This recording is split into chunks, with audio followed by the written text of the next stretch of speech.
Thank you so much. और बरेली हिंसा case में एनकाउंटर में 2 उपद्रवी घायल हुए हैं। आरोपी इदरीस और इकबाल के पैर में गोली लगी है। इदरीस और इकबाल से 2 तमंचे भी बरामद किए गए हैं। ये दोनों ही उपद्रवियों पर पुलिस पर फायरिंग करना, एसपी सिटी की गनर से एंटी राइट गन छीनने का आरोप है। पुलिस ने इनके पास से गन भी बरामद कर ली और जो इंफॉर्मेशन मिल रही है उसके मुताबिक इदरीस और इकबाल आईएमसी नेता मोहम्मद नदीम के बुलावे पर 200 लोगों के साथ बरेली पहुंचे थे। आप देखिए किस तरह से सुनियोजित साजिश एक रची गई थी जिसके तहत ये लोग पहुंचे थे। 200 लोग अपने साथ लेकर आए थे। इकबाल और इदरीस आईएमसी नेता मोहम्मद नदीम के बुलावे पर ये 200 लोग पहुंचे थे। इन दोनों के पांव में गोली लगी है और एनकाउंटर में ये दोनों उपद्रवी घायल हो गए। तो ये बड़ा डेवलपमेंट है बरेली हिंसा केस में, यानी आरोपी इदरीस और इकबाल इन दोनों के पैर में एनकाउंटर के दौरान गोली लगी है और अब ये पुलिस की गिरफ्त में। इनके पास से 2 तमंचे भी बरामद किए गए हैं और आरोप इन पर यह है, जो जानकारी मिल रही है, ये मोहम्मद नदीम के बुलावे पर आए थे और अपने साथ 200 लोगों को लेकर बरेली पहुंचे थे। तो उत्तर प्रदेश के बरेली में जुम्मे की नमाज के बाद कैसे हिंसा भड़की थी, उसकी ड्रोन से ली गई तस्वीरें अब सामने आ गई। ये देखिए आप, बरेली में जुम्मे के दिन शुक्रवार को नमाज के बाद टेंशन पैदा हो गई थी। भीड़ तौकीर रजा के आह्वान पर पहुंची थी। सैकड़ों की संख्या में ये जो भीड़ है ये सड़कों पर आ गई।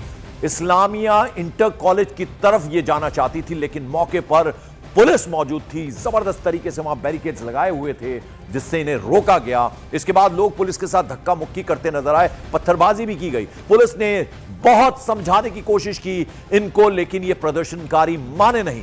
फिर पुलिस को वहां लाठी चार्ज करना पड़ गया। 26 सितंबर 2025 जुम्मे का दिन, नमाज के बाद ये लोग बाहर आए और किस कदर वहां हिंसा भड़की। पुलिस वालों के साथ ये उलझे, उन पर पत्थरबाजी भी की। और आप देखिए सब कुछ तौकीर रजा के आह्वान पर बाकायदा तहरीर की गई थी कि आप इस दिन इकट्ठा हो, लिहाजा ये सारे लोग इकट्ठा हुए थे और पुलिस के साथ उलझे थे। और बरेली हिंसा के मामले में अब एक ऐसा सनसनीखेज सबूत सामने आया है जिससे यह क्लियर हो जाता है कि यह हिंसा कोई अचानक हुई घटना नहीं थी, बल्कि इसकी साजिश पहले ही रची जा चुकी थी। यह सबूत जुड़ा है एक फर्जी लेटरहेड और एक व्हाट्सएप मैसेज से जिसने पुलिस को भ्रमित किया, भीड़ को भड़काया। दरअसल मौलाना तौकीर रजा की पार्टी इत्तेहादे मिल्लत काउंसिल के लेटरहेड पर 25 सितंबर को एक अपील जारी की गई और इस अपील में यह साफ साफ लिखा गया था कि इस्लामिया इंटर कॉलेज की परमिशन शासन प्रशासन द्वारा नहीं दी गई है।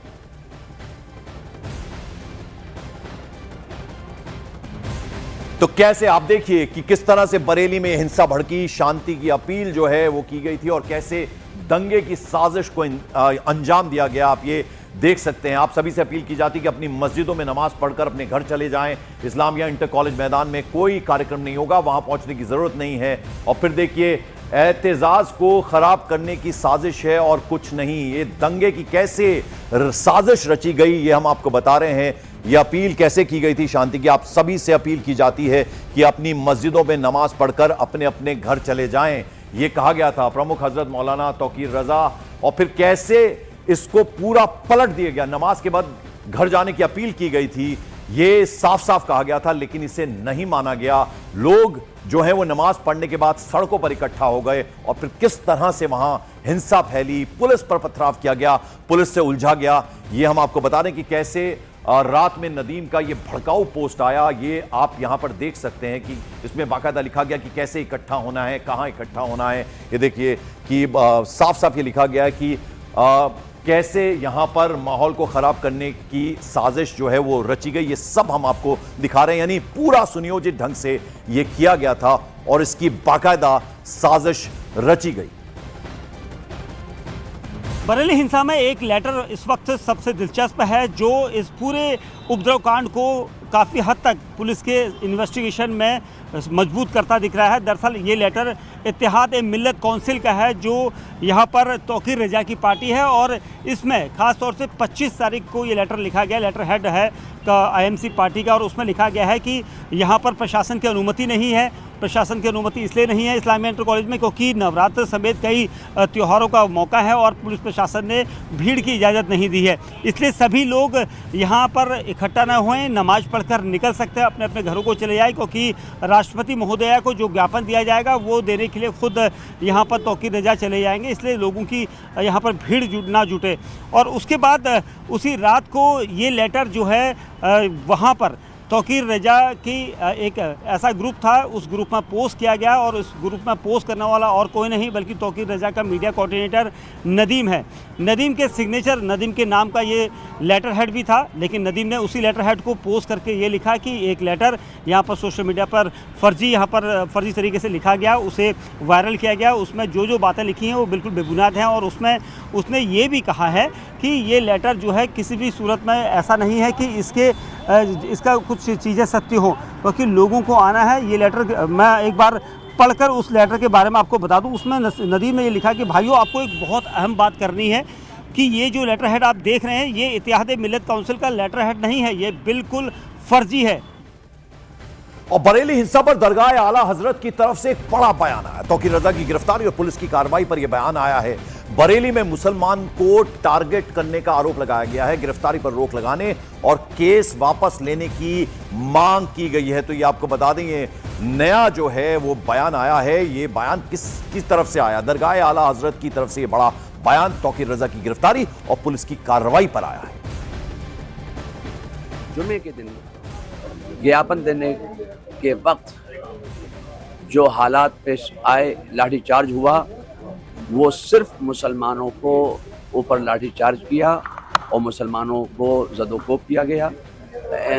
इसलिए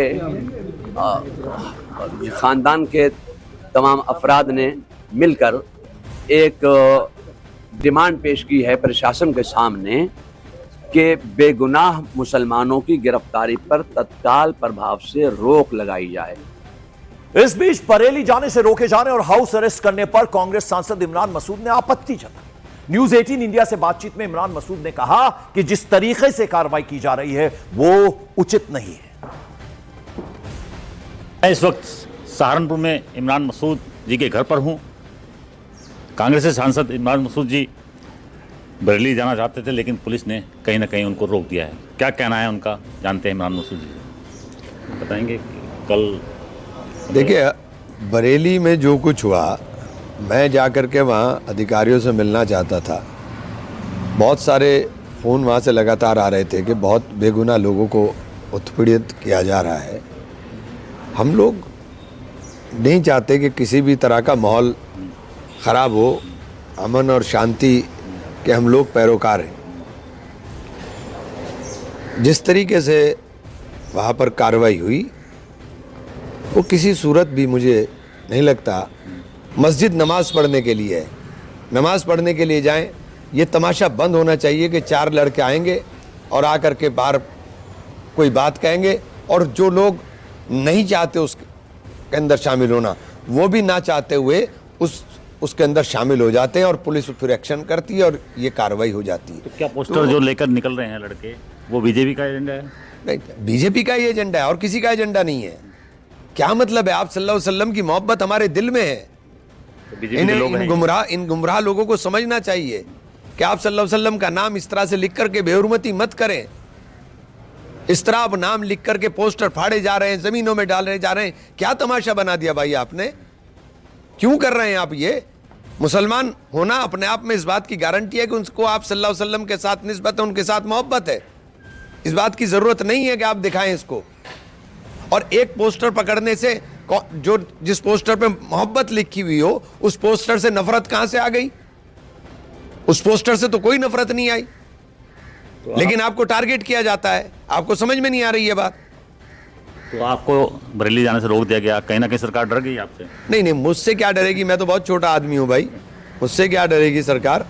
सरकार से हम ही डरे हुए हैं, सब लोग सरकार से डरे हुए हैं। सरकार का बुलडोजर कब किसके घर पर चल जाए पता नहीं। लोगों को जिंदगी गुजर जाती है, आशिया मनाने में टाइम नहीं लगता, उसको ढाने में। तो इमरान मसूद और दानिश अली को बरेली जाने से रोके जाने पर केंद्रीय मंत्री बीएल वर्मा ने कहा कि कांग्रेस और समाजवादी पार्टी के नेता अपने स्वार्थ के लिए बरेली जाना चाहते हैं। बरेली हिंसा पर अब विपक्षी जो नेता हैं यूपी में वह दावा कर रहे हैं कि उनको घुसने नहीं दिया जा रहा है बरेली में। दानिश अली और तमाम जो सांसद हैं वो इस फेरिस्त में। बीएल वर्मा जी हैं केंद्रीय मंत्री और यूपी से सांसद। अब आप विपक्ष के इन आरोपों को कैसे देखते हैं? देखिए, बरेली में जिस तरह से बरेली को आग में झोंकने का काम कुछ लोग कर रहे थे, उनके मंसूबों पर पानी फिरने का काम मुख्यमंत्री जी ने किया है। और मैं कह सकता हूं कि 2017 के बाद कानून का राज है, और कानून के राज में कोई कानून अपने हाथ में लेगा और दंगा भड़काने का प्रयास करेगा और इस प्रकार का शक्ति प्रदर्शन करके माहौल खराब करना चाहेगा, तो उसको सख्ती से योगी सरकार निपटती है। और पहले भी आपने देखा है और इस बार भी आप देख ही रहे हैं। मैं कह सकता हूं कि इस तरह के विपक्ष के लोग हैं, उसको और हवा देना चाहते हैं, वो हवा न दें और कानून के हिसाब से चीजों को चलने दें। लेकिन जिसमें जांच में जितने दोषी लोग पाए जाएंगे, मुझे लगता है कि बख्शे नहीं जाए किसी कीमत पर। इसलिए विपक्ष को कम से कम प्रदेश की जनता के हित में ध्यान में रख करके इस प्रकार कोई काम न करें जो जहां पर माहौल चाहे। वर्मा जी, आज सुबह भी बरेली हिंसा में शामिल लोगों का उनके खिलाफ एक कानूनी कार्रवाई हुई है, और अब ये विपक्ष के लोग आरोप लगा रहे हैं कि भाई थाने में तो मतलब पुलिस बहुत ज्यादा भेदभावपूर्ण रवैया अपना रही है। देखिए, पुलिस कोई भेदभाव नहीं करती है। पुलिस अपना कानून जिस तरह से रहना चाहिए, कानून व्यवस्था जो रहना चाहिए उस तरह से काम करती है। लॉ एंड ऑर्डर कोई बिगाड़ने का काम करेगा तो पुलिस कोई हाथ पर हाथ रखकर नहीं बैठेगी। तब मैं कह सकता हूं कि योगी जी ने जिस तरह से कार्रवाई की है, मैं योगी सरकार को बधाई देना चाहता हूं।